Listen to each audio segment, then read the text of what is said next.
I'm offering to pay for a settlement. So, let's settle this. How much do you want?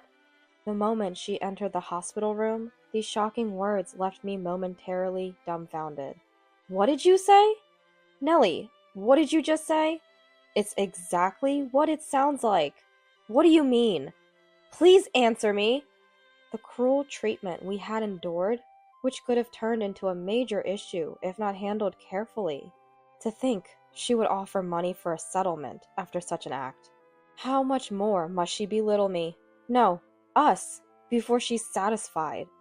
I have no intention of agreeing to such a ridiculous proposal. Nellie, you need to take appropriate responsibility. What did you say? You're as impudent as ever. Don't push us too far. You won't like it if we get really angry. Barely containing my rage, I engaged in a verbal battle with these brazen mom friends and her husband. I've heard everything. My husband cut in with a strong statement. Both the mom friends couple and I were taken aback by the fierce expression on his face that I had never seen before. Nellie, you really haven't changed since the old days. Always thinking you can solve everything with money. What's wrong with that? Everyone wants money, don't they? Exactly. That's how the world works. If we give her money, she won't complain. As the mom friends couple continued their aggressive tirade, my husband pointed his finger at them and declared, Let's see then. If money really can solve everything, shall we put it to the test? Intimidated by his proclamation, the mom friends couple gasped again, but left the hospital room hastily, throwing a parting shot. Just like the mom friends said, at some point, everyone desires money. Money is literally paper that can buy enjoyment and happiness, a kind of magic that exists only in this world. However, as my husband said, there are things that no amount of money can buy or resolve. Mom friends will soon come to realize this fact, combined with their attempt to easily take away the life within me. My name is Allison. I am 32 years old and 9 months pregnant. I have a husband, Basil, who is the same age as me and is eagerly awaiting the birth of our child in my womb.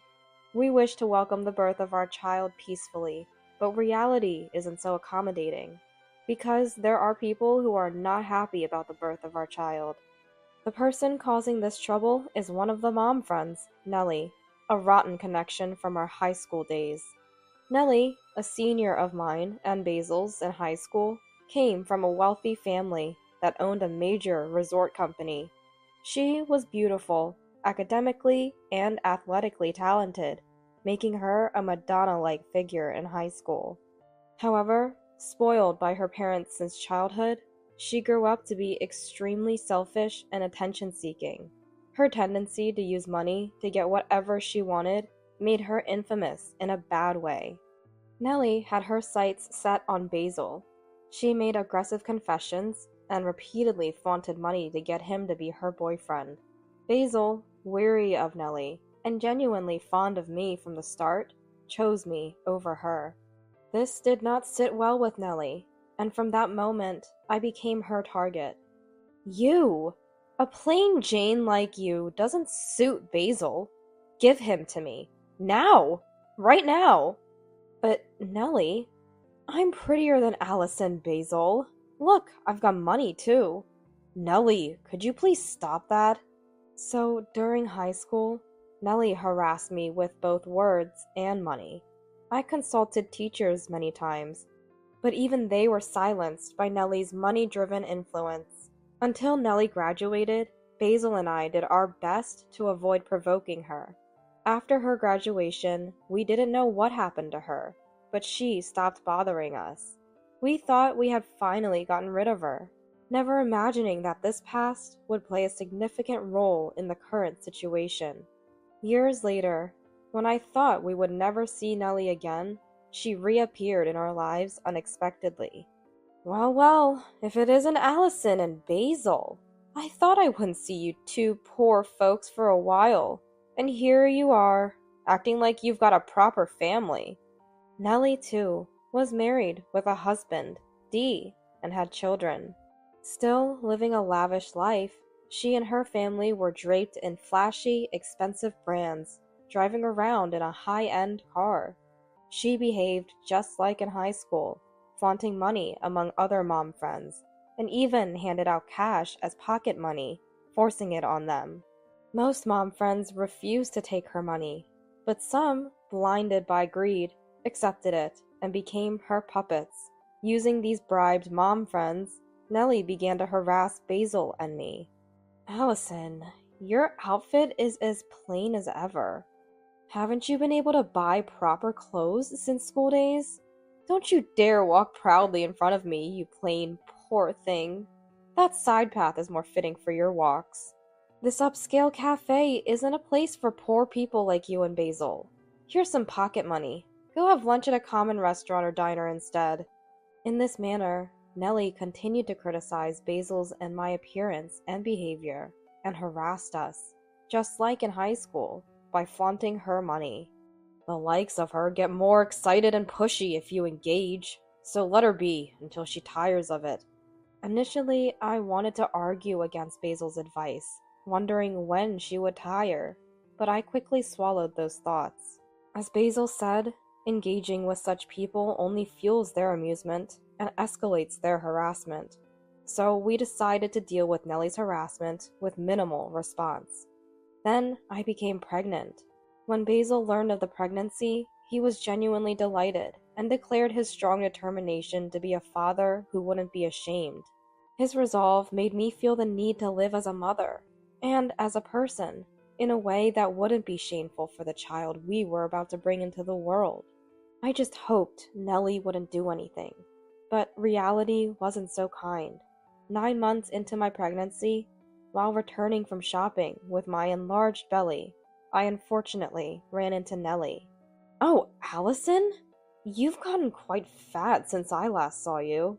What have you been eating to get yourself into such an unsightly state, huh?" "This isn't about being fat. There's a baby in my belly. If you have no business, please leave me alone." Nellie seemed displeased with my response and circled around in front of me. "Your attitude has grown as big as your belly, huh? How dare a plain poor person like you get pregnant? It's outrageous and unacceptable." "I don't care what you think. I'm pregnant and want to give birth in Sandy." I tried to leave the situation peacefully, but this seemed to infuriate Nellie even more. "Wait, Allison!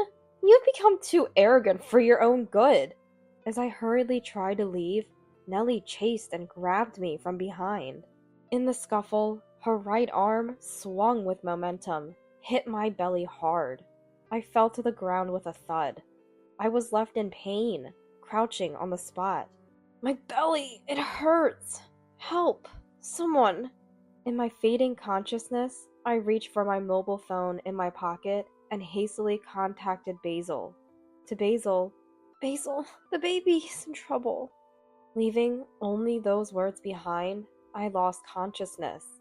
When I awoke, I was in a hospital bed, an IV in my arm, wrapped in an electric blanket.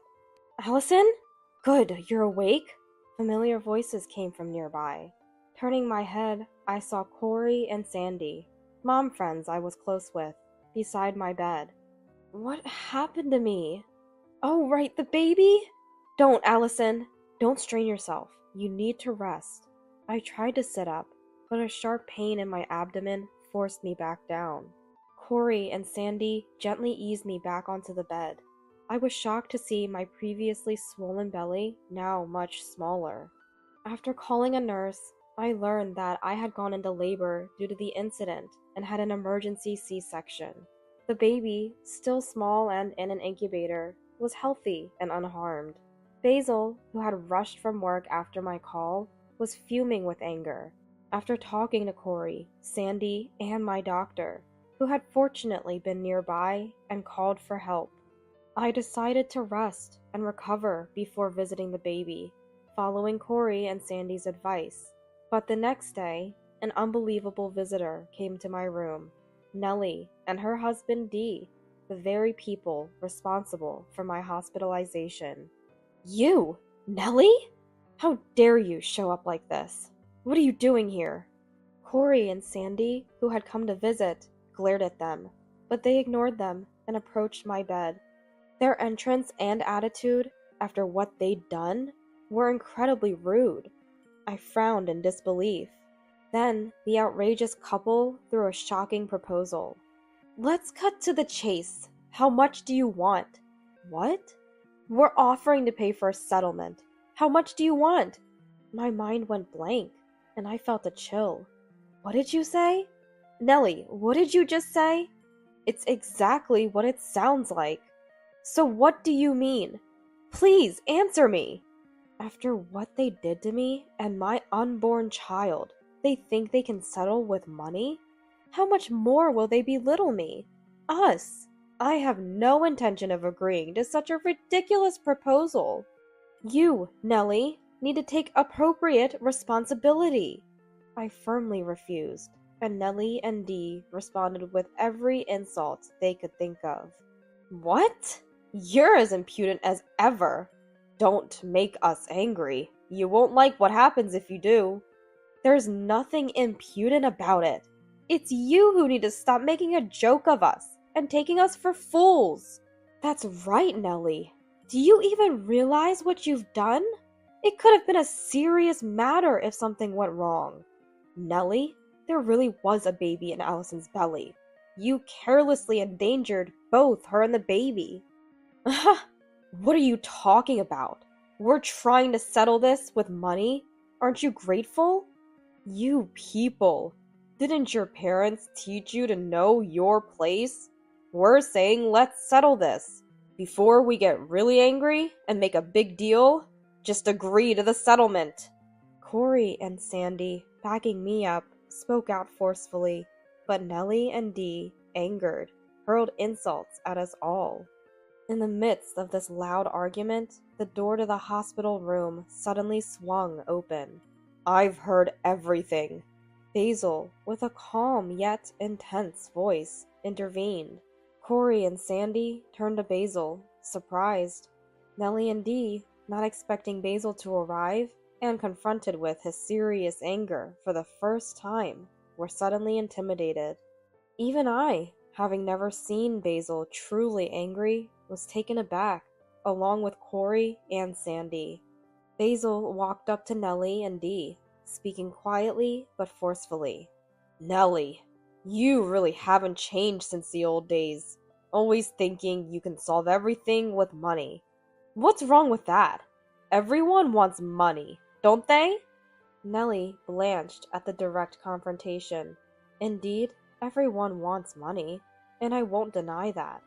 But there are things money can't buy, problems it can't solve. This incident is precisely that. No amount of money can make it forgivable. Thankfully, my daughter in the incubator is fine, but one wrong step and she might not have been in this world. Yet Nellie doesn't understand the gravity of what she did, and Dee probably thinks the same way. This makes it even more unforgivable, and I wish they hadn't mentioned a settlement so casually. I agree with Basil. If money could resolve everything, there would be no need for the police. So, once again, we will pursue this legally and demand responsibility. What? More impudent than ever today, huh? Everyone's happy if they have money, right? Exactly. That's how the world works. If you get money, you won't complain. Nellie and Dee, still defiant and hurling insults, didn't faze me anymore with their shallow, show-off lifestyle. Then Basil, pointing assertively at Nellie and Dee, declared, Let's see then. If money really can solve everything, shall we put it to the test? Huh? Stunned by Basil's meaningful challenge, Nellie and Dee were speechless. I too was left astonished. However, Nellie, with Dee by her side, wore a look of disdain and retorted to Basil. What are you talking about, testing? Are you stupid? What can poor people like you and Allison possibly do? With that dismissive comment, Nellie and Dee left the hospital room. Basil, what are you planning to do? Don't worry about anything, Allison. Leave it all to me. Saying this, Basil exchanged glances with Corey and Sandy, who nodded and reassured me that everything would be okay.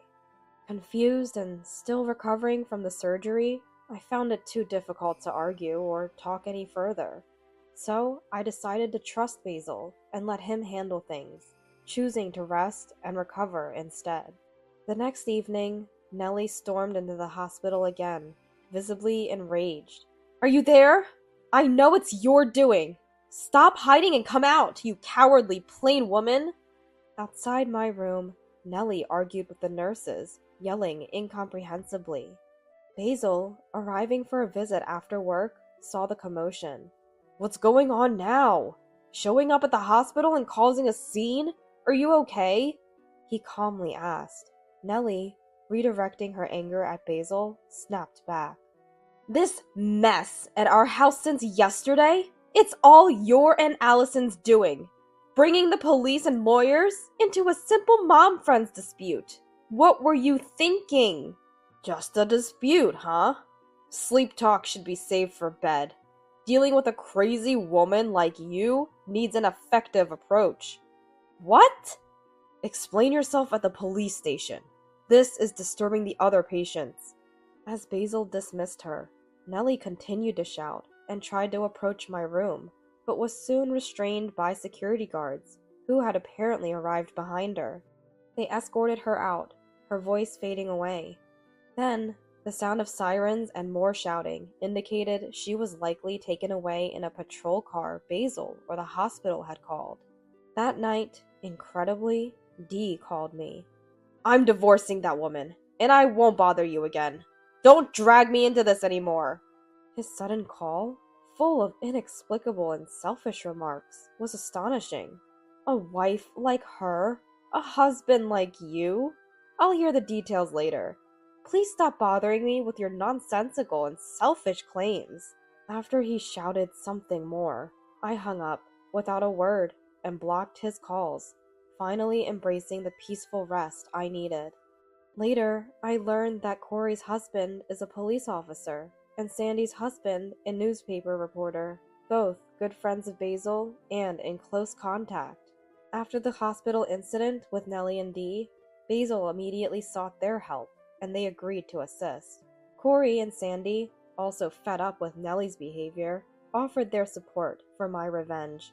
First, with Corey's husband's assistance, Basil filed a complaint against Nellie for assault and battery, leading to her arrest.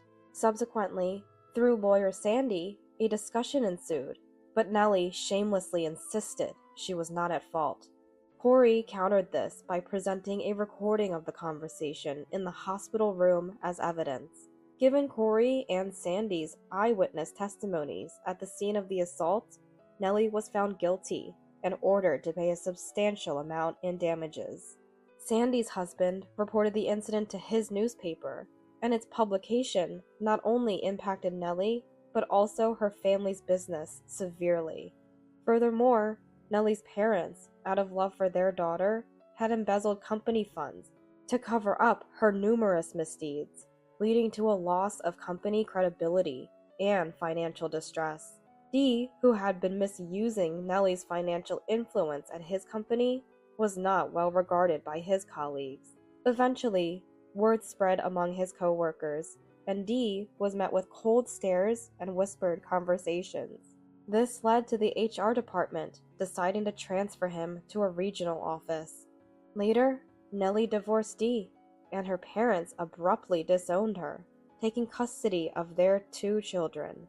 Burdened with substantial debts, including the compensation payment, and ostracized due to her actions, Nellie struggled to find re-employment. Corey and Sandy mentioned that she is now living as a homeless person in a park, seen lining up for food at a volunteer soup kitchen.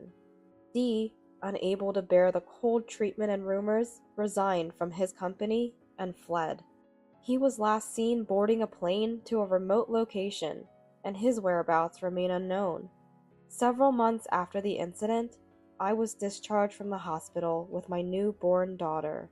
We received a significant compensation payment from Nellie, My daughter has shown no lasting effects and is growing well post-discharge. Basil, along with Corey, Sandy, and other mom friends, are enjoying peaceful lives. Watching over my daughter's growth